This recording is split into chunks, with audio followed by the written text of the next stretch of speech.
Evangelio de Juan, capítulo 7. Capítulo 7.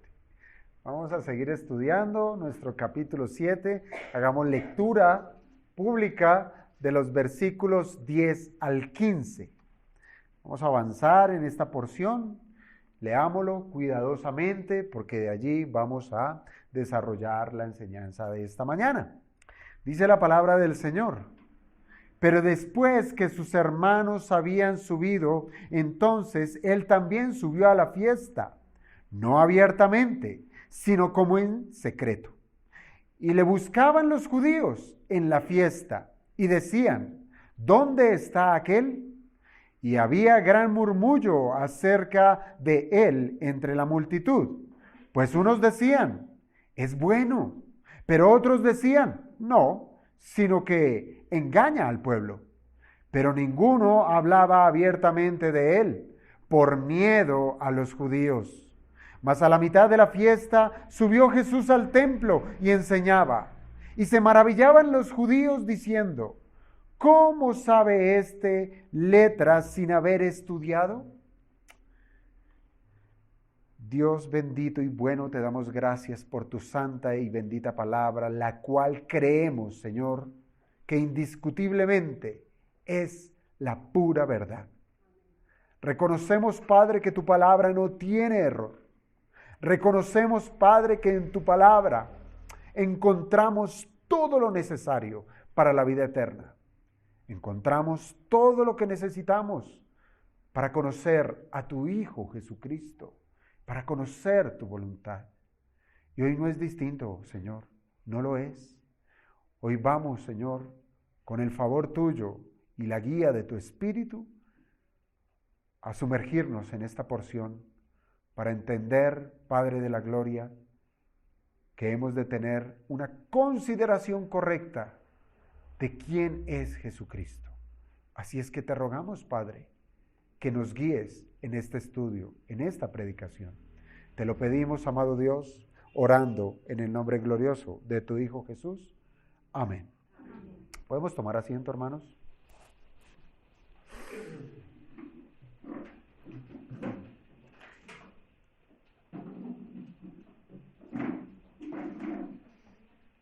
Voy a apelar a su buen juicio de la lectura.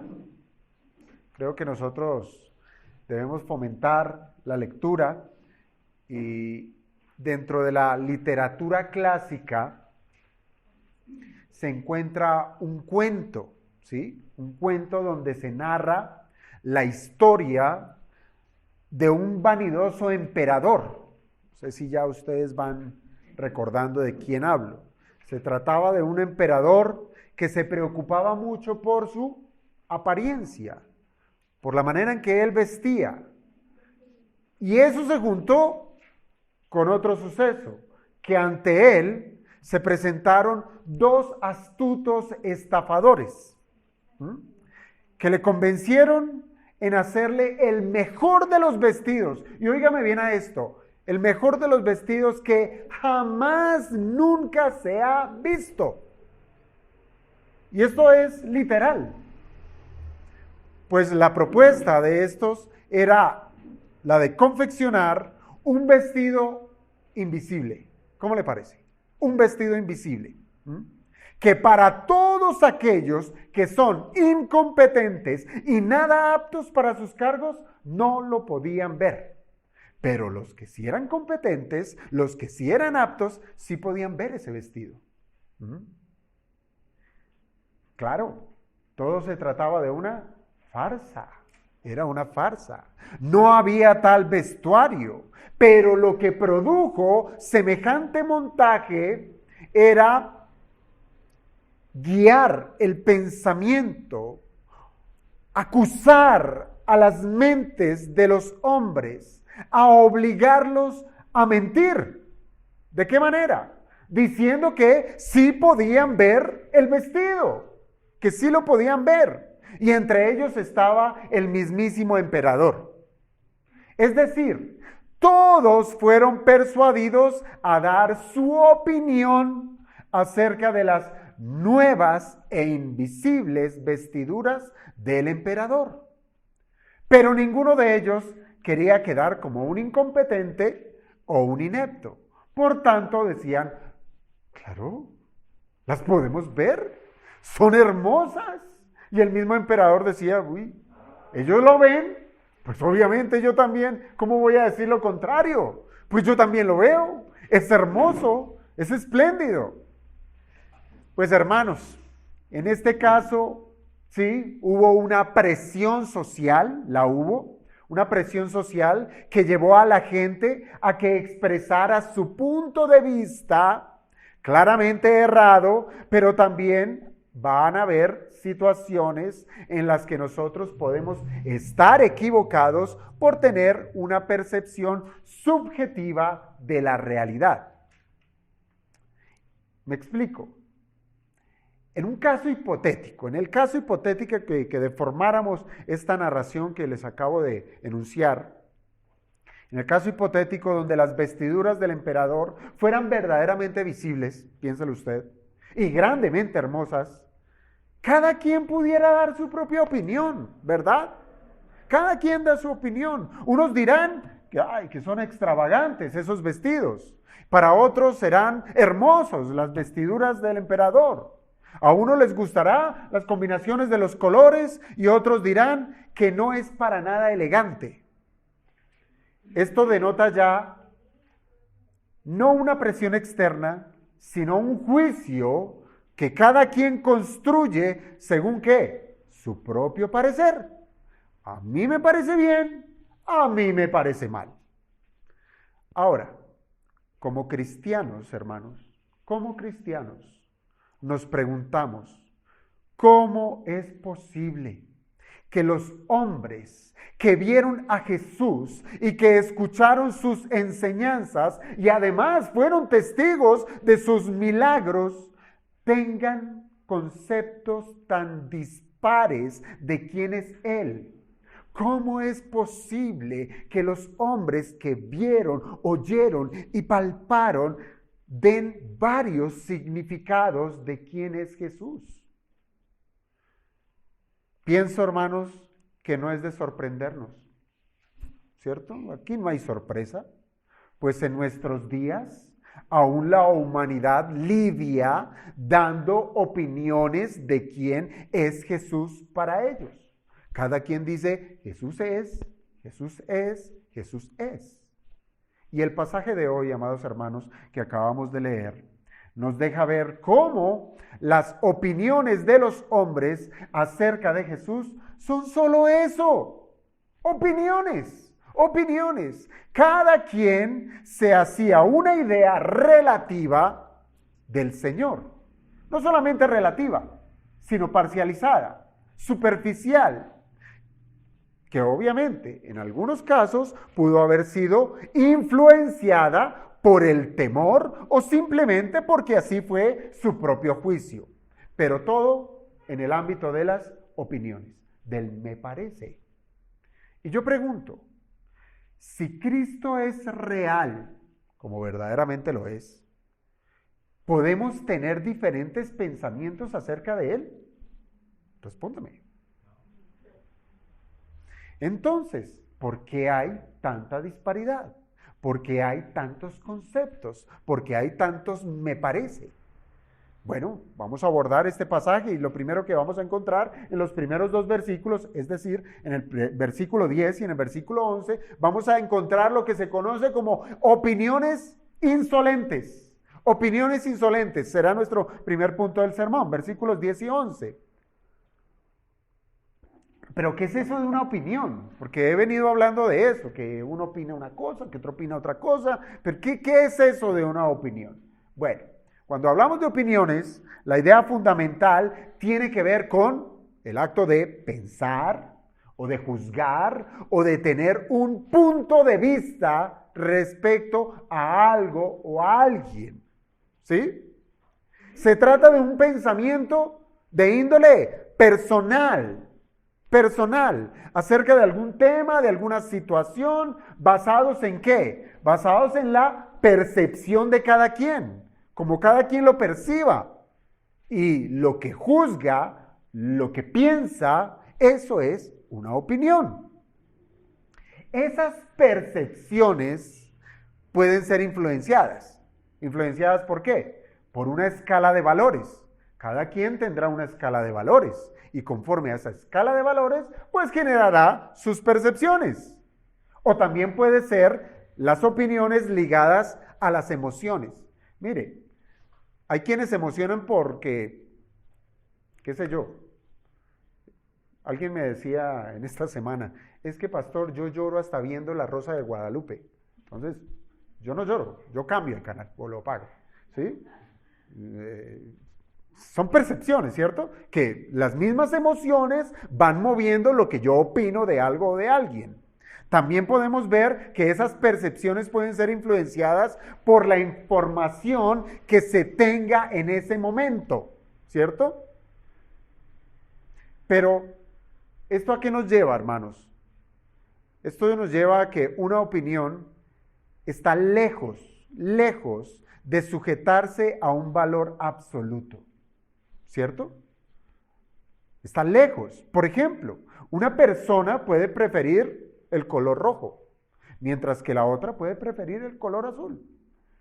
O puede preferir de Millonarios, puede preferir ser de Nacional, ¿cierto? Y cada uno de ellos va a poner su posición conforme a esa realidad. Y uno va a decir, este es mejor, y otro va a decir, no, este es mejor. Y así, cada quien va a tener su propia percepción de las cosas y va a dar su propia opinión. Pero hermanos, ¿podemos decir que Jesús es un motivo de opiniones? ¿Podemos decir que Jesús es un motivo de gustos? Absolutamente no. No. Hermanos, el pasaje comienza diciendo que el Señor toma la determinación de subir a la fiesta. Recordemos que la semana pasada habíamos quedado, el pasaje nos había dejado en que el Señor había dicho, no subo, ¿cierto? No es el momento, no subo. Pero ahora, ¿qué tenemos? Que el Señor toma la decisión de subir a la fiesta de los tabernáculos. No significa, y aquí hago el paréntesis, no significa que haya una contradicción en el parecer, de que como que ayer dijo no y hoy dijo sí. Entonces, ¿qué? ¿Sí o no? No hay una contradicción allí, no hay un cambio de parecer. Sabemos es que no subió, ¿por qué? Porque no era el tiempo. Sabemos que no subió porque él no iba a subir, no iba a actuar bajo la pretensión mundana de sus hermanos. Y además, como lo deja saber este versículo 10, lo hace ¿de qué manera? En secreto. Lo hace en secreto. ¿Y esto para qué? Para no llamar la atención de ¿quiénes? De los líderes judíos, recuerden, de los líderes judíos que lo estaban buscando ¿para qué? Para matarlo. Entonces, sube a Jerusalén, sube a celebrar la fiesta y lo hace en secreto.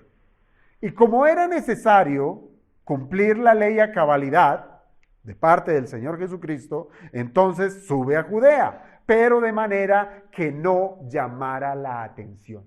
No quiere llamar la atención. Y por tanto, sube calladamente. Pero mientras esto ocurría, hermanos, había un grupo de personas que dejan al descubierto sus ambiciones, lo que tienen en su corazón. Estos son los judíos, tal cual como lo dice el versículo 11. Dice, y le buscaban los judíos en la fiesta y decían, ¿dónde está aquel? ¿Cierto? Entonces, ¿quién le estaba buscando? Los judíos. Eso es lo que nos dice el versículo. ¿Y quiénes son estos judíos? Buena pregunta, ¿verdad? Ahora, conforme a este versículo, nosotros podemos decir que se trataba de un grupo de personas que estaban esperando a que Jesús subiera a Jerusalén. Buen motivo, ¿no? Esperar que Jesús suba. Queremos verle, le estamos buscando. Pareciera ser.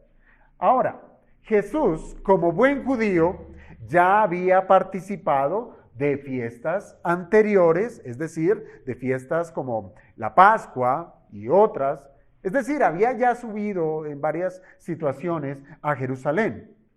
Y como lo vimos en Juan en el capítulo 3 y en el capítulo 5, que nos expresa precisamente que el Señor sí subió a Jerusalén, y en esas fiestas en las cuales estuvo en Jerusalén, allí el Señor hizo señales y también enseñó abiertamente, así es que ya era conocido el Señor en Jerusalén, ya lo conocían, ¿cierto? Ya lo habían escuchado, ya habían visto sus milagros, pero la pregunta del verso 11 resalta es la opinión preconcebida de estos judíos que le estaban buscando.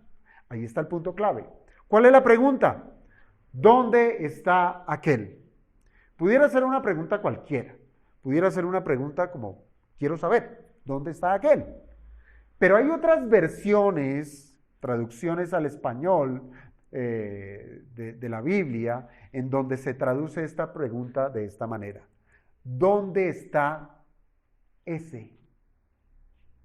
Y allí muestra de una manera más clara lo que hay en el corazón de esos judíos que estaban buscando al Señor. ¿Dónde está ese? Hermanos, esa es una manera displicente, es una manera grosera para referirse a alguna persona. ¿Dónde está ese hermano? Ese que está allá. Es una manera grosera. Ahora piénselo usted para referirse al Señor. Grosero, displicente. Es como si estuvieran buscando a un enemigo, ¿cierto? A un enemigo, a alguien que les ofende mucho, que ni son capaces de pronunciar su nombre. Ni siquiera. ¿Dónde está ese? Hermanos, a lo largo del Evangelio de Juan, nosotros hemos encontrado diferentes reacciones frente a la persona y obra de Cristo. Y vez tras vez nos hemos dado cuenta de ello. Hay quienes le creyeron y por el otro lado hay quienes no le creyeron. Y precisamente dentro de esos incrédulos había una gama de opiniones acerca del Señor. Miren, algunos seguían al Señor por sus milagros. Y eso lo tenemos claro. Pero habían otros que buscaban al Señor para matarle. ¿Y estos eran quiénes? Los líderes religiosos de Jerusalén.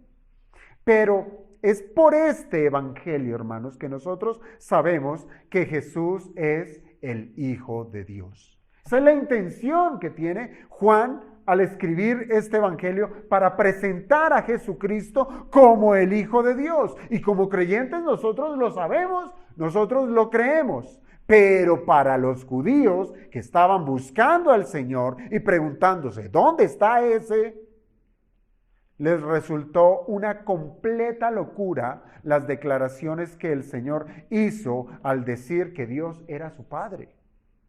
Eso les parecía algo malo, porque se estaba haciendo Jesús como Dios. Y es por las Escrituras, hermanos, que nosotros sabemos que Jesús es también el Señor del día de reposo. ¿O no es así? Él es el Señor del día de reposo. Pero para estos judíos, su opinión era que se trataba de un profanador del sábado. Y es aquí, hermanos, que nosotros podemos ver que efectivamente las opiniones o los juicios de estos hombres nacían de un desconocimiento de la verdad. O más exactamente, de no reconocer las señales que había hecho el Señor Jesucristo, que al compararlas con el Antiguo Testamento, daban evidencia de que se trataba del Mesías. Nosotros como cristianos lo podemos identificar, las señales que hizo el Señor y lo que decía el Antiguo Testamento, y podemos decir, Él es el elegido de Dios, es el ungido, es el Cristo. Es el Señor, el que tanto esperamos para salvación. Pero estos judíos no lo entendieron. No supieron sopesar lo que decía la Biblia y lo que estaban viendo. Por eso es que allí entra el ámbito, el campo de las opiniones. Porque sus opiniones estaban construidas no era sobre la verdad, sino sobre lo que tenían en su cabeza y en su corazón. Y lo que han demostrado es que lo que había en su cabeza y en su corazón era odio y celos. Estaban celosos. ¿Celosos de qué? Bueno, ellos estaban celosos de que el Señor Jesús hablara con tal propiedad de la religión. Y ellos celaban la religión. Ellos eran judíos y ellos celaban todo lo que Moisés les había dejado. Pero recuerden que esta nación judía había corrompido la religión. Pero aún celaban la religión. Y es tal el odio para llevar a esas percepciones, a esas opiniones acerca del Señor, que uno puede contemplar ejemplos en la Escritura que nos muestran este proceder. Piense usted en el caso de José, el hijo de Jacob, ¿cierto? Yo le pregunto a usted, José, el hijo de Jacob, ¿fue un mal hijo? No, ¿cierto? Ahora yo le pregunto, ¿fue José un mal hermano? Entonces yo vuelvo a preguntar, ¿por qué los hermanos de José actuaron como si se tratara del peor de sus enemigos al punto que su deseo era matarlo? ¿Celos? ¿De los buenos? No, de los malos, ¿cierto? Celos de los malos. Ahora, estos hombres, los hermanos de José, no se basaron en la verdad de los hechos.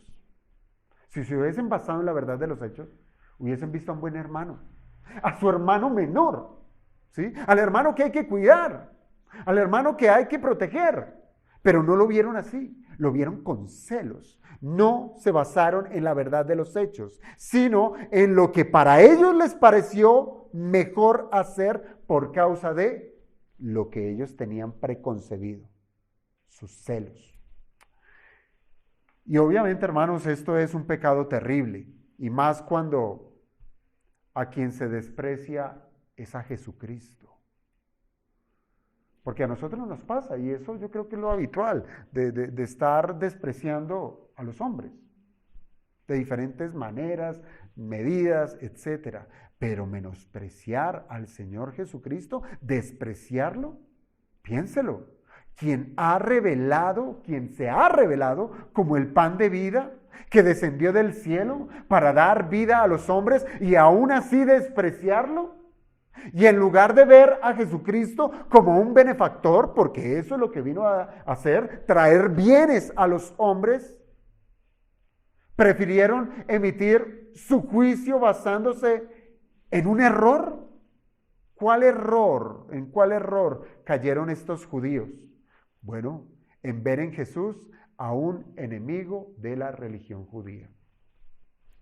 Eso es. Vieron en Jesucristo a un enemigo de la religión judía y no estaban dispuestos en aceptarle a él como Mesías.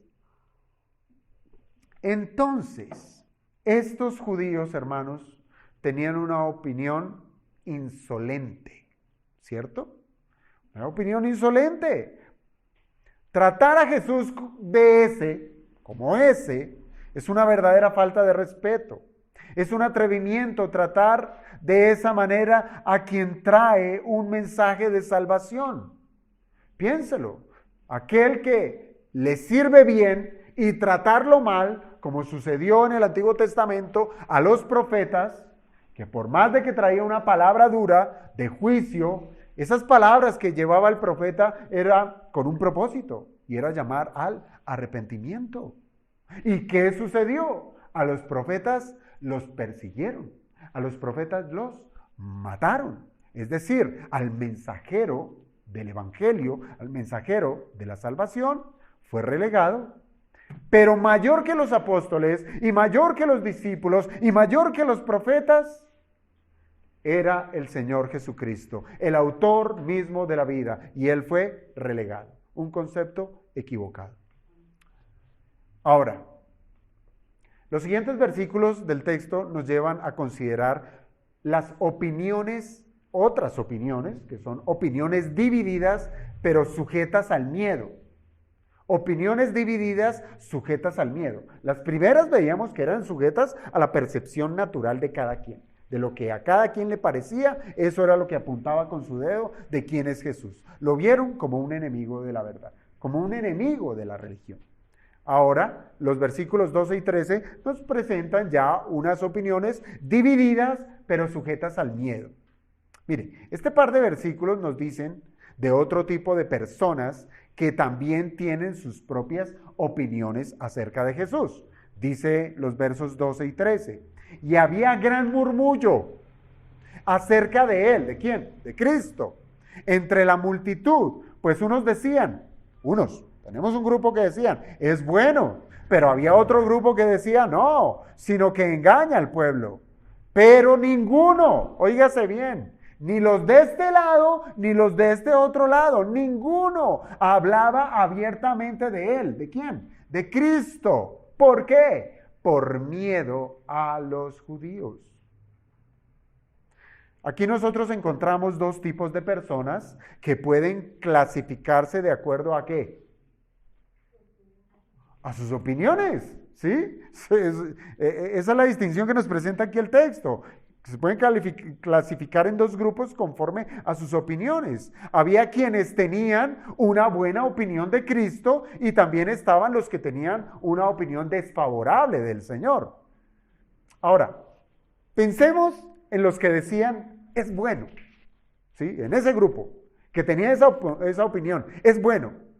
¿Qué tanto cabe en la expresión Jesús es bueno? Hermano, ahí cabe de todo. Ahí cabe de todo. Seguramente dentro de ese grupo habían personas que venían de Galilea a celebrar la fiesta de los tabernáculos, ¿sí? Era gente que venía incluso de Nazaret, de donde nuestro Señor Jesucristo fue criado. Es decir, habían personas que conocían al Señor, habían personas que lo vieron de niño y crecieron quizás con Él. Y téngalo por seguro que dentro de ellos pudieron reconocer a Jesús a un buen hijo. Es decir, ay, mira, aquí está Jesús. Sí, el hijo de María, el hijo de José. Aquí está. Buen hijo, buen hijo. También seguramente estaban esos mismos vecinos que vieron a Jesús trabajando con José. Y decían, ah, no, Jesús, buen trabajador ese hombre. Y hay otros que dijeron, bueno, él es el hermano mayor ¿se acuerdan? De Simón, de Judas. ¿Quién eran los otros dos? Santiago.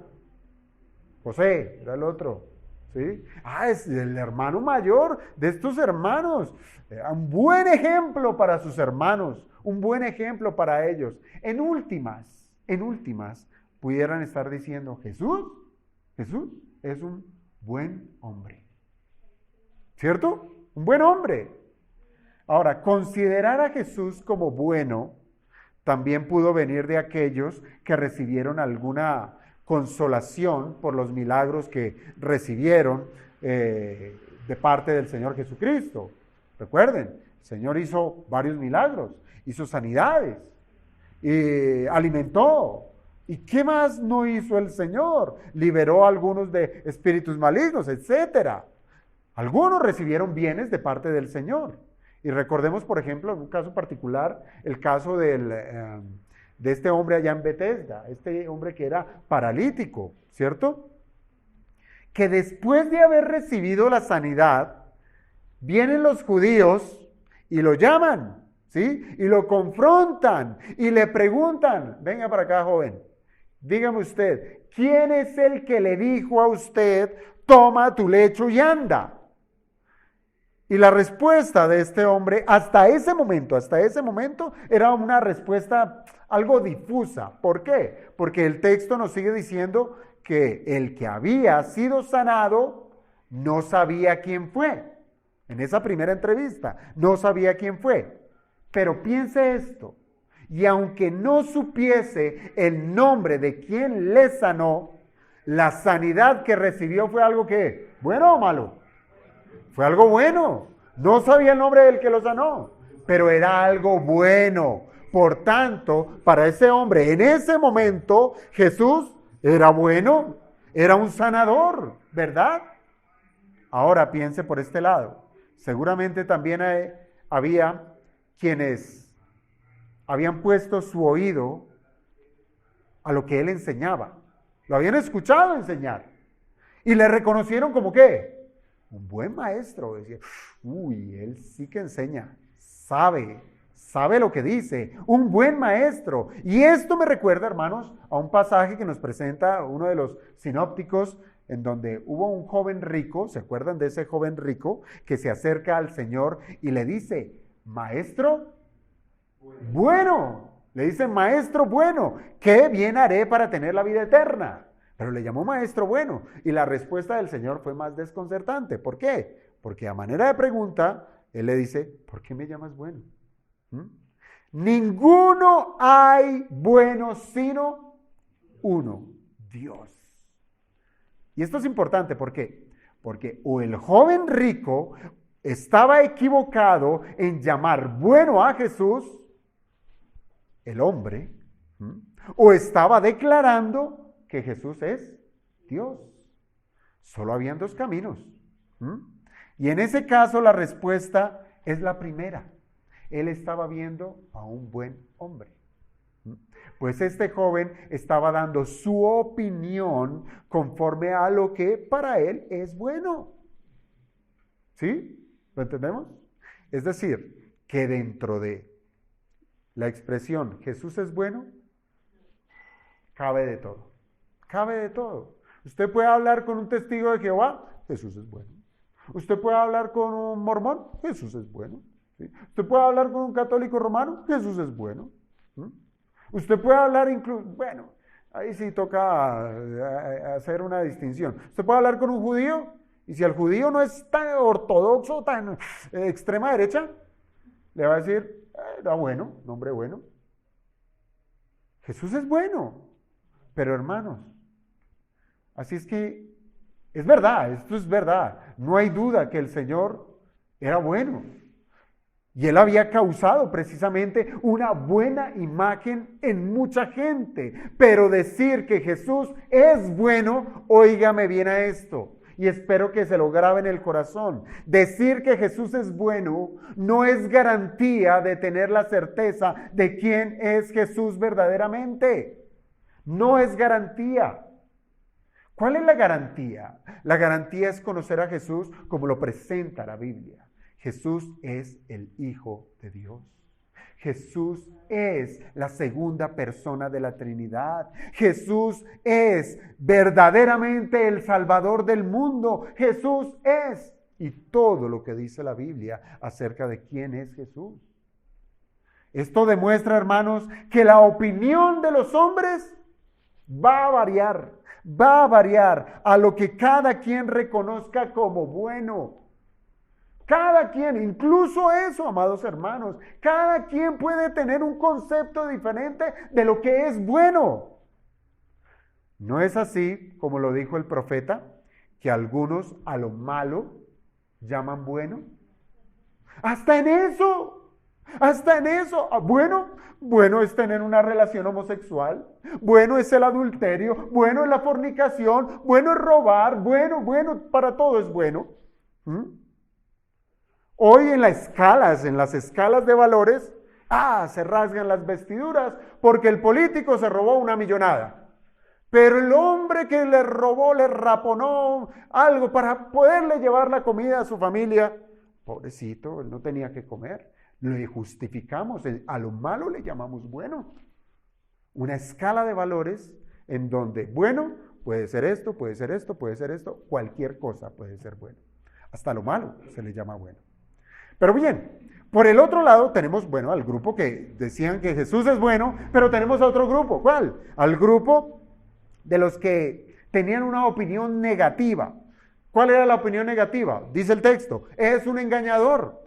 Jesús es un engañador. Y de esto, hermanos, ya lo hemos visto desde la opinión que tenían los líderes judíos. Ya lo expresamos allí. Para el judío, para el líder judío, Jesucristo era un engañador. ¿Cómo va a decir que es el Hijo de Dios? ¿Cómo va a decir que se está haciendo igual a Dios? ¿Cómo va a decir que Él tiene derecho a hacer lo que quiera en el día de reposo? ¿Sí? Él es un engañador. Era una cuestión que no les cabía en la cabeza, de que ese hombre que estaban viendo allí, por más milagros y por más versada que fueran sus enseñanzas, ellos no podían concebir que Jesús llamara a Dios su Padre. No lo podían concebir. Pero ahora ese mismo sentir que tenían los líderes judíos, también lo había en el común. Habían ahí entre el pueblo personas que decían, es un engañador. Y para no ir tan lejos, ¿cuál sería el ejemplo más cercano que tenemos? Los hermanos del Señor Jesucristo. Recuerden esas palabras. ¿Qué le dicen los hermanos a Jesús? Sal de aquí y vete a Judea. Displicencia. Sal de aquí. Y más adelante le dicen, bueno, si estas cosas haces, manifiéstate al mundo. Como queriendo decir, si es tan cierto tus milagros, si es tan cierto tu mensaje, ¿qué hay allí? Incredulidad. Si es tan cierto, ¿por qué ocultarlo? Muéstrate. Hermanos, a estos hermanos del Señor se les llama ¿cómo? La Biblia los califica y les dice son incrédulos. Es decir, que lo que veían en Jesús, lo que veían en sus obras, lo que veían en sus palabras, eran para ellos un completo engaño. Jesús es un engañador. Hermanos, esto lo que tenemos aquí son opiniones y nada más que opiniones. Pero esas opiniones se estaban dando en lo secreto, estaban dándose en lo oculto. Y aunque el verso 12, fíjese que nos dice que lo hacían entre murmullos, ¿sí? Murmullos, la palabra griega es la misma que ya habíamos visto alguna vez. Y es la que también se puede traducir como murmuración. Murmullo, murmuración. Es decir, estaban murmurando, lo que nos deja saber que había un fuerte desacuerdo de opiniones, había una rivalidad, pero que no lo hacían público, no lo dejaban manifiesto porque tenían miedo a lo que los líderes judíos les pudieran hacer. Entonces, no, es bueno. Pero nadie decía, Jesús es bueno.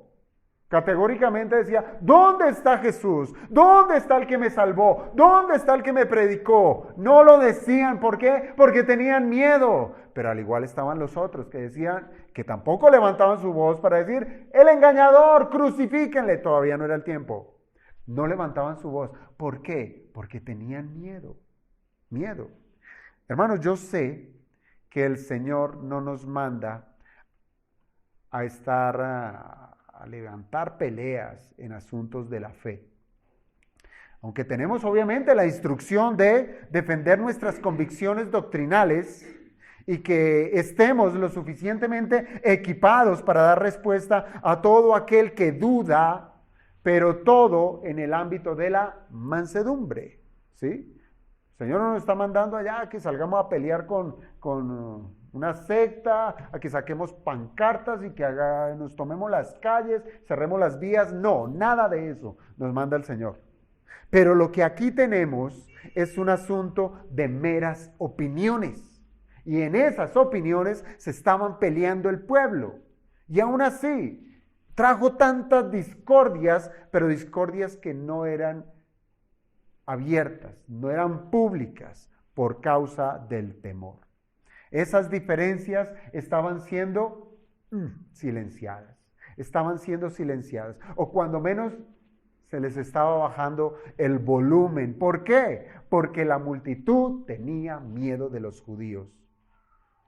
¿Cuáles judíos? De los que ya habíamos mencionado, de esos líderes religiosos que hacían parte del Sanedrín.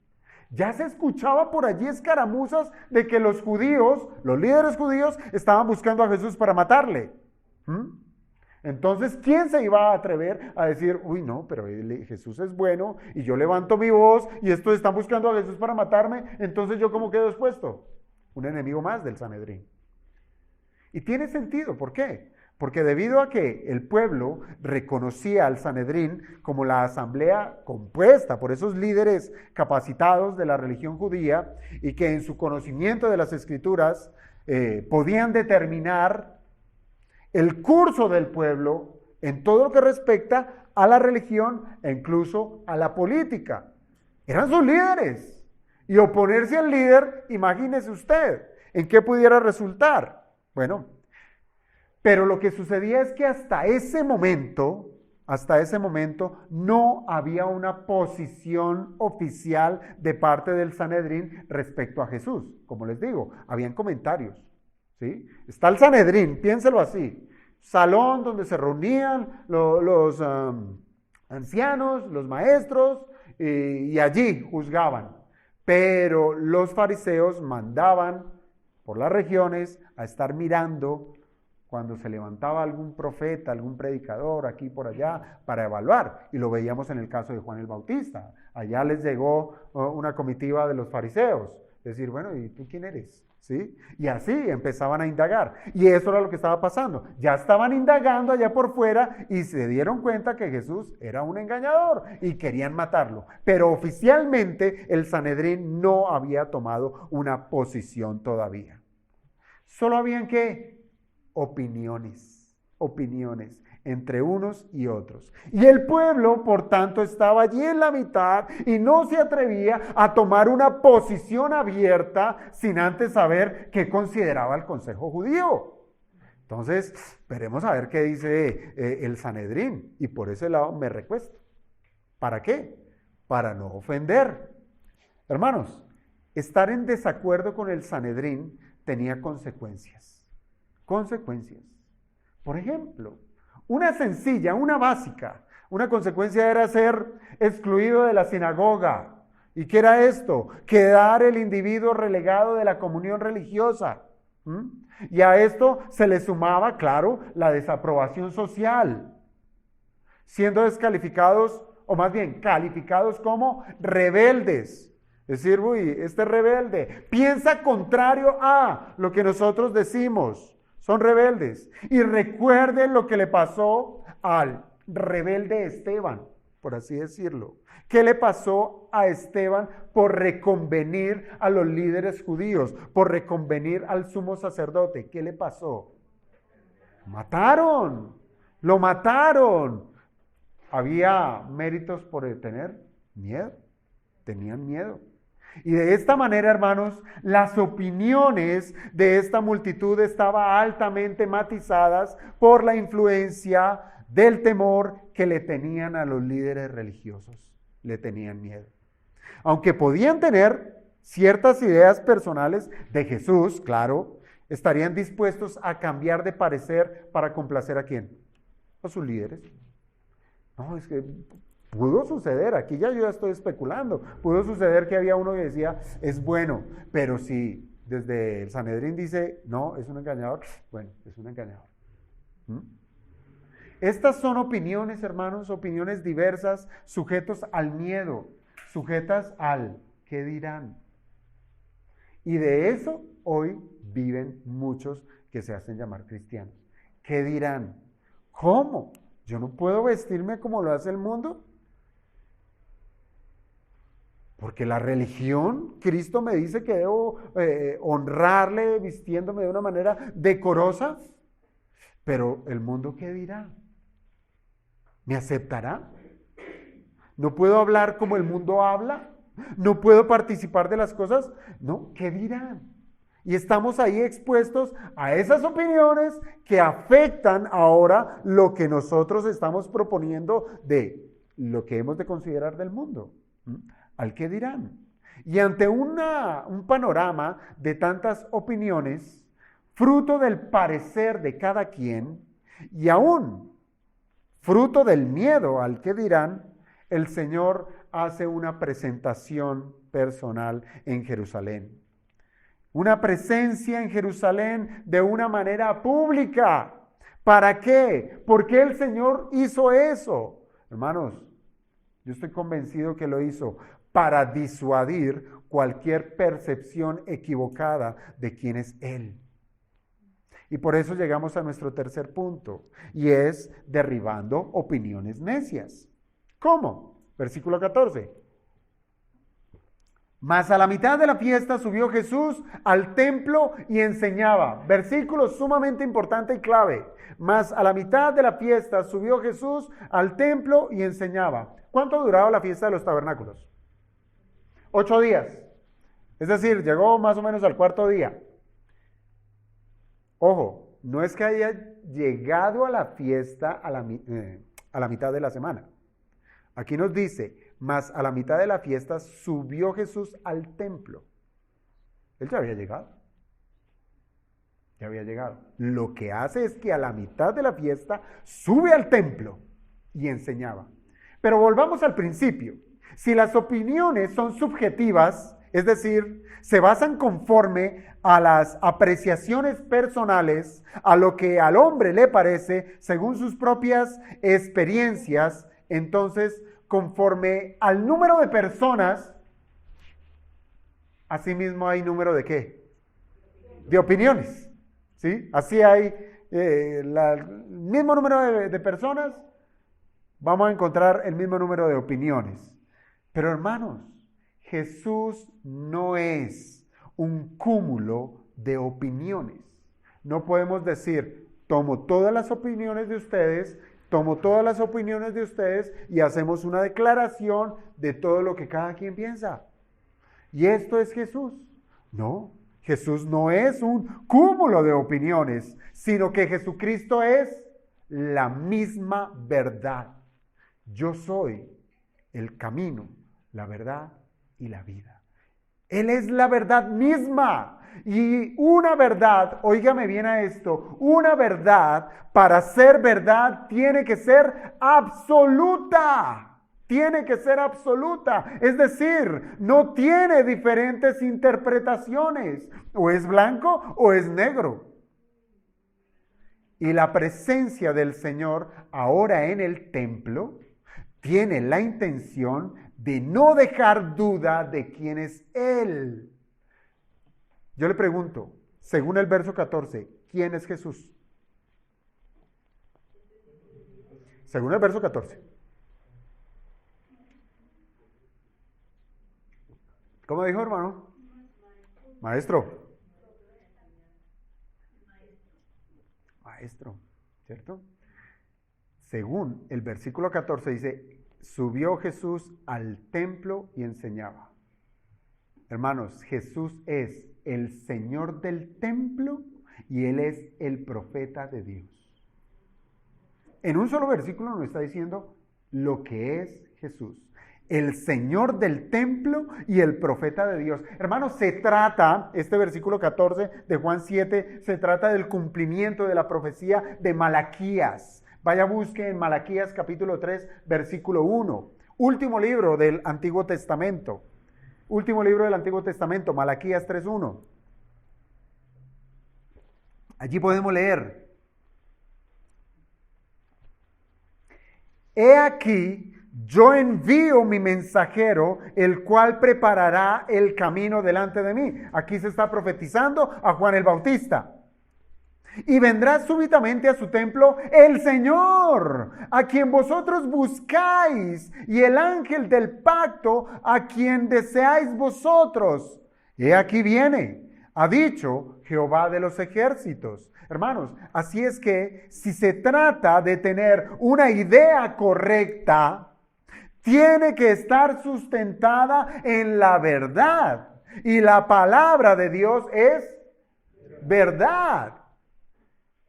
Mire, y la palabra de Dios es tan verdad, es tan fiable, que siglos antes de la encarnación de nuestro Señor Jesucristo, ya había sido escrito que el Señor vendría a su templo. Bueno, pudiéramos decir, bueno, pero subió al templo de piedra.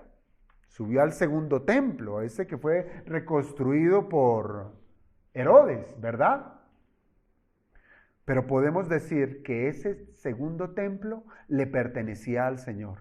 ¿Por qué? Porque ese lugar había sido dedicado para la adoración, había sido dedicado para la alabanza, había sido dedicado para el servicio a Dios. Entonces, la presencia de Cristo en ese lugar, a la mitad de la fiesta de los tabernáculos, era una prueba irrefutable de que Él es Dios. ¿Lo vemos? Él es Dios.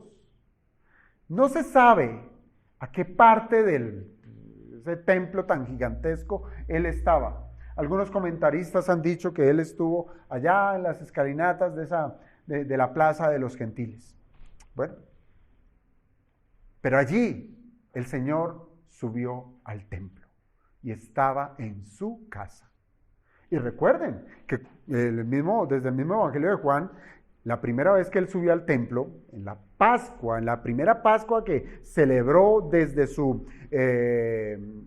ministerio público, el Señor entra al templo y echa a todos esos mercaderes y dice: casa de mi Padre es para la oración. Casa de Dios, ¿cierto? Ahora bien, si Jesús va al templo y enseña, esta es la acción propia de su oficio mediador como el profeta de Dios. Cosa que también fue anunciada desde el Antiguo Testamento, en palabras de Moisés el profeta, cuando en Deuteronomio 18, versículo 15, Deuteronomio 18, 15, se nos dice: profeta de en medio de ti, de tus hermanos, como yo, te levantará Jehová tu Dios, a él oiréis. No era otro profeta, es el profeta de Dios. Así es que, hermanos, con esto que quiero decirles, que la manera correcta de conocer a Jesucristo es siendo enseñados por lo que Él dice de sí mismo. Es lo que Él está diciendo. Él se está presentando. Él se está exponiendo. Él está tomando posesión está diciendo: yo soy el Señor del templo. Yo soy el profeta que había de venir. Y en nuestros días, hermanos, esta realidad se cumple. ¿Cuándo? Se cumple cada vez que la Biblia se abre, cada vez que nosotros abrimos el libro para ser leído, cuando la Biblia es enseñada, cuando la Biblia es meditada, cuando la Biblia es creída. Es allí donde tenemos un concepto, formamos un concepto de quién es Jesús. ¿Por qué? Porque toda la Biblia habla ¿de quién?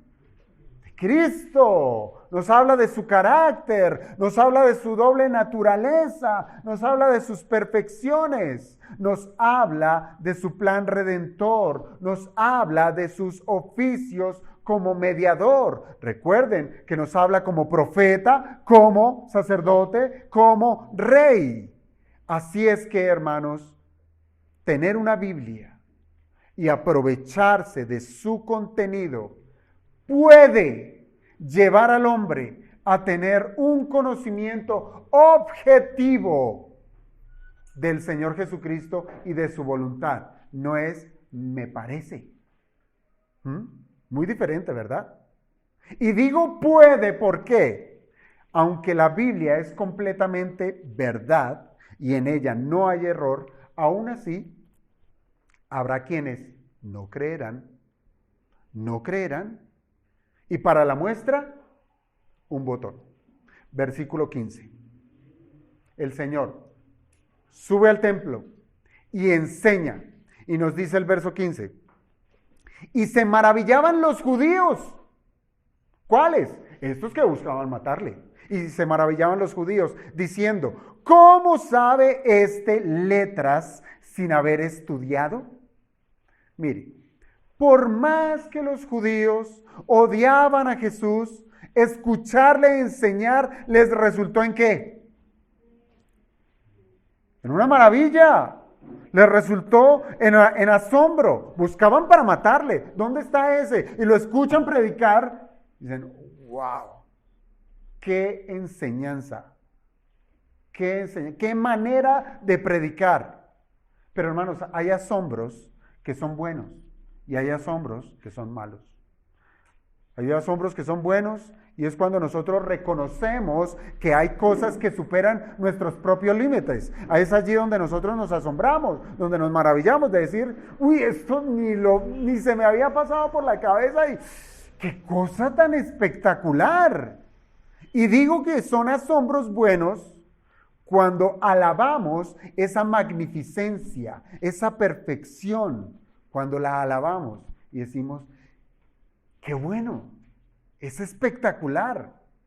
Pero en este caso no es así, pues el asombro de estos hombres duros de corazón estaba en buscar la manera de desprestigiar la magnificencia de la cual ellos fueron testigos. ¿Se asombraron? Sí, pero querían desprestigiar eso. Así es que la pregunta que ellos hacen no tiene que ver, empecemos por allí, no tiene que ver con que si Jesús sabía leer o escribir. Claro, ahí dice, ¿cómo sabe letra sin haber estudiado? Pero no se trata de eso, de leer y escribir. Más bien tiene que ver con el conocimiento de las Escrituras. Con el conocimiento de las Escrituras.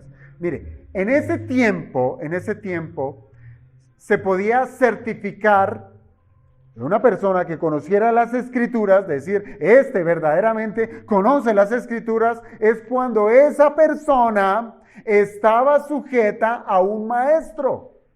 Cuando esa persona estaba siendo enseñada por un rabí o por un maestro reconocido. Lo más común en las enseñanzas de los maestros, cuando un rabí o un maestro enseñaba, lo común era citar a su maestro. Como lo dijo el rabí Pepito Pérez. Entonces citaban a su maestro y seguían enseñando. Y como lo dijo el profeta, estamos hablando de los maestros, como lo dijo el maestro, como lo dijo mi maestro, como lo dijo el rabí, etcétera, etcétera. Pero en las enseñanzas de nuestro Señor Jesucristo, nunca mencionó a ningún rabí. Él nunca dijo, como dijo el rabí, nunca lo dijo. Por el contrario, en repetidas ocasiones Él dijo que su enseñanza procedía del Padre, ¿sí? Del Padre. Y como el Padre y el Hijo son uno, la enseñanza de Jesús se sostenía en su propia autoridad. En su propia autoridad. La enseñanza de cualquier hombre se sostenía en la autoridad de su maestro. El caso del Señor no era así.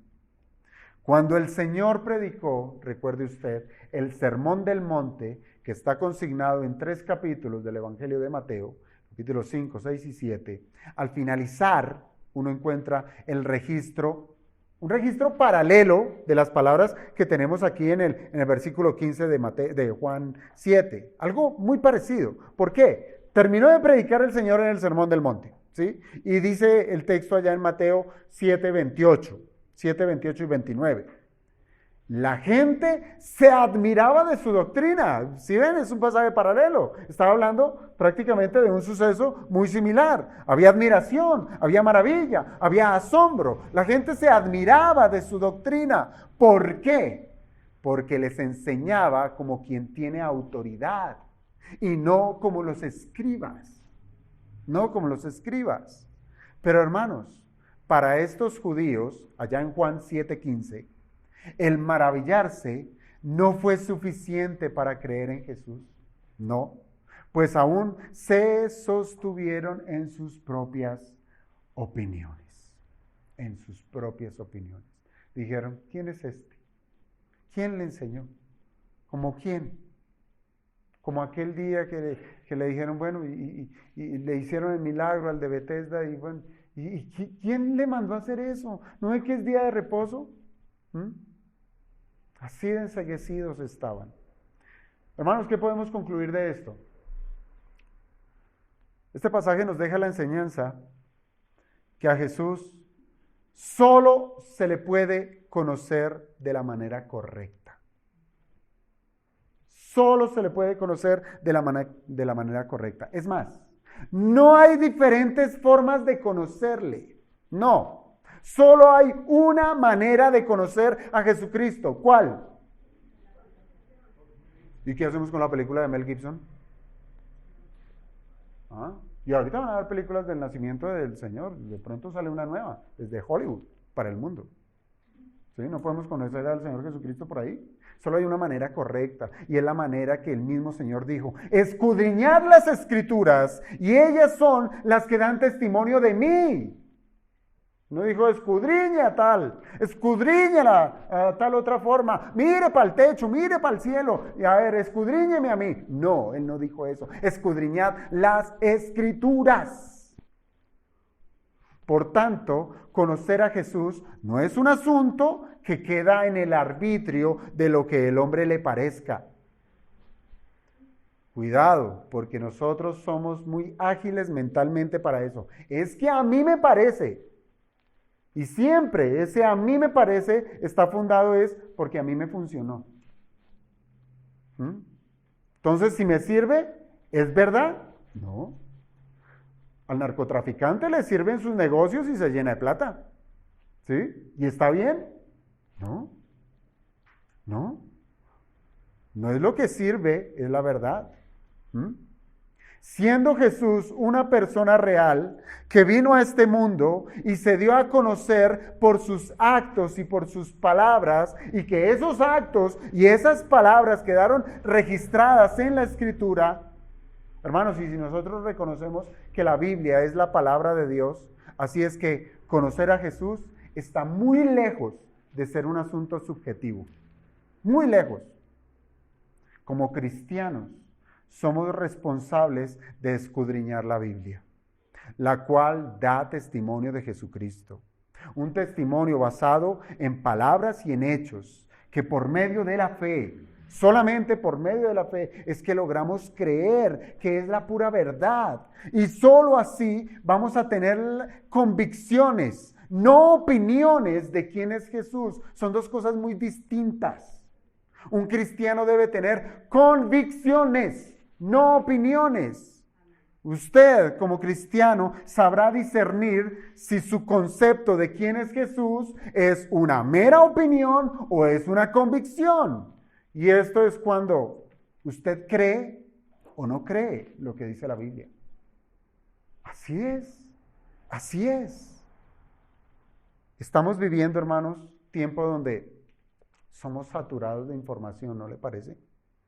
Saturados. Usted tiene un teléfono y eso se le llena de información por todo lado. Tenemos a los youtubers, ¿cierto? ¿Usted lo pronunció bien? Tenemos a los influencers, ¿sí? Youtubers, influencers, todos creadores de contenidos digitales que han hecho de este mundo a personas perezosas. No lo sabía. Eso hace del mundo personas perezosas, personas que ya no leen, personas que ya no indagan, personas que ya no compran el libro y lo leen. No. Personas que no están buscando ya fuentes confiables, no investigan, no indagan, sino que reciben como verdad. Lo aceptan. Es verdad, eso es verdad. Y reciben como verdad todo lo que les quieran ofrecer en 5 minutos o menos. 5 minutos o menos. Verdad, verdad, verdad. Y no indagan. Pereza. Pereza. Y lo más terrible, hermanos, es que muchos cristianos han construido su teología sobre la base de opiniones de otros. Así es. Construyen lo que dicen creer. Porque es que esto lo dijo fulano, esto lo dijo sutano. Construyen una teología basada en la opinión de otros, que ni siquiera incluso esos otros han tenido una Biblia en sus manos. ¡Qué peligro! Y esta saturación de información está creando un ambiente donde no hay absolutos. ¿Sí? Ya no hay absolutos. donde cada quien puede hacer de su vida lo que mejor le parezca, donde aún en iglesias, pseudoiglesias, en donde ya el homosexual puede ser partícipe de ser un oficial de la iglesia. Ay, el Señor ama al pecador y odia el pecado, pero a Él lo ama. Y como no hay absolutos, pues dentro de esa aparente verdad es el Señor me ama así como yo soy. No es así. Pero el colmo de los males está cuando han hecho de Jesucristo una serie de ídolos que se conforman según el deseo de cada quien. Hoy en día cada quien se forma la imagen de Jesucristo a su parecer, a su medida, a lo que le sirve, a lo que le funciona. Hoy necesito de Jesús para esto, mañana no lo necesito. ¿Usted se imagina un rey que gobernara de esa manera? Viene su pueblo y decir, señor rey, te quiero mucho y traigo aquí mi ofrenda y todos los tributos que tú me pides, pero ayúdame con este problema, mira, es que se me están metiendo los enemigos. Listo, el rey va y procede, Y ya cuando se le resolvió el problema, ¿dónde está el tributo para el rey? El rey es soberano. El rey es soberano. Hay quienes se han hecho de Jesús pequeños ídolos. Por eso es que me gusta decir que hay quienes tienen un Jesús de bolsillo. Es tan pequeño y minúsculo que les cabe en el bolsillo, que como cualquier pata de conejo o cualquier piedra especial, solo es tocarle y decir buena suerte tendré hoy. Y así han usado el nombre de Jesucristo. ¿Usted no ha escuchado cuántos en situaciones difíciles es sangre de Cristo, cúbreme? Así lo hacen. No les da temor de decirlo. ¿Todo por qué? Porque se conforman esas ideas minúsculas de Jesús por el simple hecho de querer satisfacer el deseo propio, el deseo carnal, o peor, en el peor de los casos, o en querer satisfacer el deseo de otros, ¿sí? Bajo el temor de ser rechazados. Miren, en esta semana, hermanos, en una pseudoiglesia, una persona que se dice ser cristiana, conocía que esta persona no podía tomar una decisión por sí misma hasta que su pastor no le diera el aval. Pero es que necesito cambiar de trabajo, pero es que mi pastor no me ha dado el aval. Pasa. Ya no piensan ni por sí mismos. Y después sí encontramos precisamente situaciones en donde la muchachita, la mujer que fue abusada por el pastor, pero si usted se vendió de una manera tan abnegada a unas cosas que el Señor ni siquiera ha mandado, y en ese mismo caso, esa mujer quería que su hija de 9 años la iban a bautizar en esa iglesia. ¿Bautizar a una niña de 9 años? Yo le digo, ¿por qué? ¿Por qué bautizar a una niña de 9 años? No, para que yo sea buena. Para que yo sea buena. Esa es la teología, hermanos. Y bajo esa sumisión, bajo opiniones, han formado su teología. Así es que, hermanos, cierro con esto. Necesitamos crecer en carácter. Y cuando me refiero a carácter, es en carácter cristiano. Es decir, que tengamos convicciones firmes de lo que decimos creer. Y si la Biblia, hermanos, si la Biblia enseña que Jesús es el Señor, ¿o no lo enseña? Jesús es el Señor. Y si decimos creer esa verdad, que Jesús es el Señor, pues hermanos, lo más natural que la convicción que nosotros tengamos es que vivamos conforme a ese señorío. No es lo correcto, Lo más natural, que si yo creo que Jesús es el Señor, pues yo me debo someter a ese señorío y no más al señorío del pecado, no más al señorío de la carne. Pues yo creo que eso tiene un sentido lógico, pero solamente eso ocurrirá si yo tengo convicciones fuertes. Si yo tengo convicciones fuertes. Y las convicciones fuertes solamente las puedo formar por medio de la doctrina. Y es lo que nosotros procuramos hacer en el día domingo. Ser adoctrinados, aunque eso también en el relativismo se ha dañado. Uy, allá en lugar de decir lo están adoctrinando, les están ¿qué? Lavando la cabeza. Y si es así, que me la laven, pero completamente, que me reseteen y me llenen mi mente de la palabra de Dios. Y así tendremos convicciones fuertes.